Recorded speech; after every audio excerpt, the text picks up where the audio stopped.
കുളിച്ചിട്ട് കഴിക്കണോ അല്ലെങ്കിൽ വൈകുന്നേരം കുളിക്കാം? അതൊന്നും ഇവിടെ നടക്കത്തില്ല.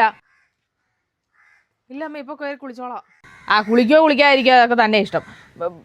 പിള്ളേരെ തമ്മിലടുപ്പിക്കാൻ ഞാൻ സമ്മതിക്കത്തില്ല. ഇവിടെ മര്യാദയ്ക്ക് ഞാൻ എല്ലാ കാര്യങ്ങളെല്ലാം ചെയ്തു പോകുന്ന.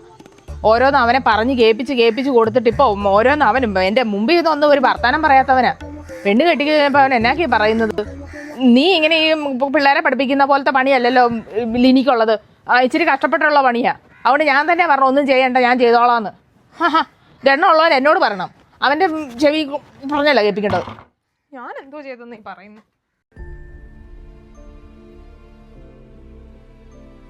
ഈ ലോകത്ത് ആദ്യമായിട്ട് അമ്മയാവുന്ന നീയൊന്നുമില്ല. നീ എന്തിനാ ഇങ്ങനെ വിഷമിച്ചിരിക്കുന്നേ? നമുക്ക് എല്ലാവർക്കും ഇങ്ങനെ സാഹചര്യങ്ങൾ വരും. അതൊക്കെ ഓവർകം ചെയ്ത് മുന്നോട്ട് പോകാതിരിക്കാൻ പറ്റുമോ? അമ്മയായെന്നും പറഞ്ഞ് വീട്ടിൽ കുത്തിയിരിക്കേണ്ട ആളാണോ നീ? അതൊക്കെ പോട്ടെ, ആ മാത്യൂസിന് തന്നെ അതിനെക്കുറിച്ച് പറയാനായിട്ടുള്ളേ? എടി, മാത്യു എന്നെ ഭയങ്കര സപ്പോർട്ടീവ് ഒക്കെ തന്നെയാണ്. ഞാൻ പറയുന്ന കേട്ട് കഴിഞ്ഞാൽ വീട്ടിൽ പെങ്കോന്തനാന്ന് പറയുവോ, അല്ലെങ്കിൽ എന്നെ സപ്പോർട്ട് ചെയ്തില്ല എനിക്ക് എന്തെങ്കിലും തോന്നുമോ എന്ന് പറഞ്ഞിട്ട് ആളാകെ ധർമ്മസങ്കടത്തിൽ. എന്തെങ്കിലും ആട്ടെ, നീ ഇതൊന്നും മൈൻഡ് ആക്കണ്ട. കുറച്ച് കഴിയുമ്പോൾ കൊച്ചിനെ അംഗൻവാടി വിടാം. അത് കഴിഞ്ഞിട്ട് നീ നിന്റെ കാര്യം നോക്കണം. നീ വിഷമിക്കൊന്നും വേണ്ട, നമുക്കതൊക്കെ സെറ്റ് ചെയ്തെടുക്കാൻ പറ്റും. ഇപ്പൊ എന്നാ കഴിക്കാൻ വേണ്ട? എന്തെങ്കിലും എടുക്കട്ടെ? ഇല്ല, കുടിക്കാൻ എന്തെങ്കിലും മതി.